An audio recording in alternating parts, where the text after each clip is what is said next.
Store पे आ गए, यहाँ क्लिक किया और नीचे पेमेंट वाले पे आ गए और यहाँ पेमेंट वाले पे ऑप्शन आ गया इसकी, और यहाँ जायज़ा, और यहाँ आपने ऐड जो भी आपकी सिम टेलीनॉर की होगी, अगर आपके पास जायज़ का ऑप्शन आ रहा है तो इसके ऊपर आप क्लिक करेंगे। अगर आप इसके ऊपर क्लिक नहीं हो रहा तो आपने ऐड जोंग बिलिंग के ऊपर क्लिक करना है और ये आप नीचे इन लेबल आ गया।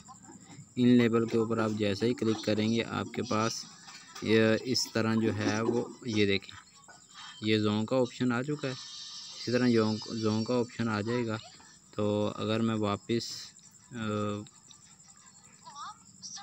फेसबुक पे जाता हूँ तो आधे से भी आधे यहाँ वकाज़ा का लिखा हुआ, इसके ऊपर आपने क्लिक करना है और ये वाला ऑप्शन आ गया है। तो ये आप देख सकते हैं और ये आप देखें, ठीक है।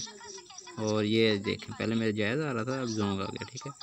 आपने इसको अब यहाँ सब्सक्राइब के ऊपर क्लिक कर देना है। सिंपल सब्सक्राइब के ऊपर क्लिक करेंगे, आपके पास 1400 से ऊपर बैलेंस होना चाहिए, ठीक है। तो ये आप इस तरह इजीली जो है वो ऐड हो जाएंगे। तो उम्मीद है ये आपको समझ आ गई होगी। अगर फिर भी आपको समझ नहीं आ गई तो आप दोबारा रब्ता कर सकते हैं।